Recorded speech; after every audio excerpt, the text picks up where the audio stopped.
నభూతో నా భవిష్యత్ కేవలం 9% VAతో మన మర్రి గోల్డెన్ డైమండ్స్ లో Nakshi Mela. Marri golden diamonds, KPHB metro station, Hyderabad. ఏదో బ్రేకింగ్ ఉన్నట్టుంది నీ దగ్గర.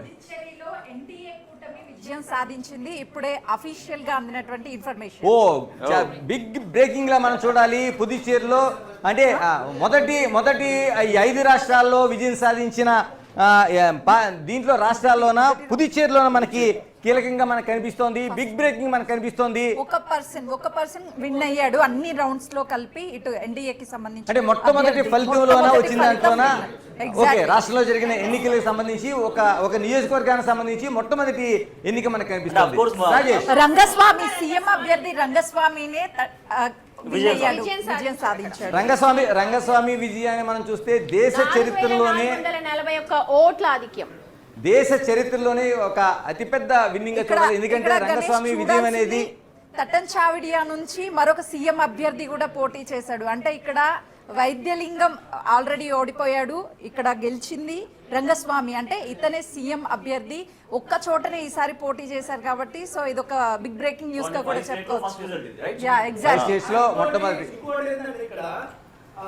సౌత్ ఇండియాలో బీజేపీకి ఒక ఎంట్రీ దొరికినాడు కదా.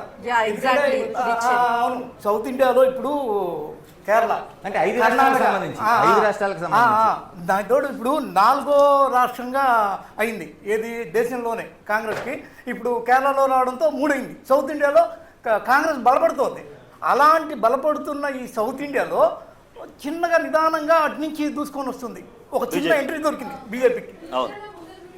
సుమతి, ఇప్పుడు అస్సాం కోసం మనం మాట్లాడుకుందాం. అస్సాంలో రాజకీయ పరిస్థితులు ముందుగానే ఊహించినట్లుగానే ప్రయాణం చేసినట్టు కనిపిస్తుంది. మీరేమంటారు?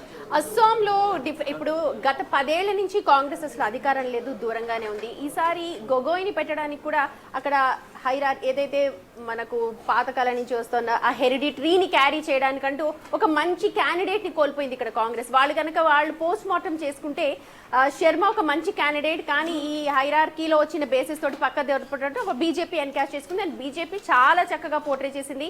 అండ్ ఎమర్జింగ్ లీడర్స్ ఎవరైతే ఎమర్జ్ అవుతున్నారో లీడర్స్ ని చాలా చక్కగా పోర్ట్రే చేసి ఇప్పుడు సీఎం గా 3వ సారి అవుతున్నారు. సో ఇక్కడ కాంగ్రెస్ ఖచ్చితంగా చాలా ఓవర్ కాన్ఫిడెన్స్ తో ఉండింది.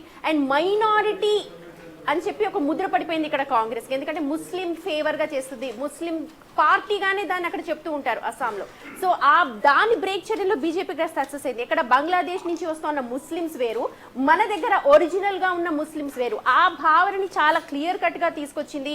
అండ్ నేను ఇందాక ఫస్ట్ లో చెప్పినట్టుగా చిన్న ఇష్యూస్ మీద కూడా అడ్రస్ చేసింది. అక్కడ ఉన్న టీ ట్రైబ్స్ కి స్కూల్స్ కట్టడం, లేకపోతే రోడ్స్ బిల్డప్ చేయడం, వాళ్ళకి కావాల్సిన ఫెసిలిటీస్ ని అందించడం, ఈ చిన్న చిన్న అంశాల మీద గత 5 ఏళ్లుగా, ఇది ఇప్పటి నుంచి పెట్టింది కాదు, గత 5 years నుంచి కూడా బీజేపీ ఈస్టర్న్ కంట్రీస్ మీద ఎలాగ ఫోకస్ చేయాలి, ఇది ఒక ఆరంభం అనుకోవాలి. అండ్ రేపు నాడు ఖచ్చితంగా మొత్తం ఈస్టర్న్ అన్ని కూడా బీజేపీ వయసం అయిపోవడానికి కూడా ఇది ఒక మంచి సుమతి.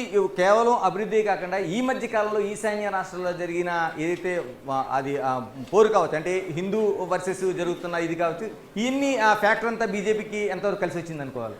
ఖచ్చితంగా కలిసి వచ్చింది. ఎందుకంటే వలసవాదుల్ని అరికడతాం.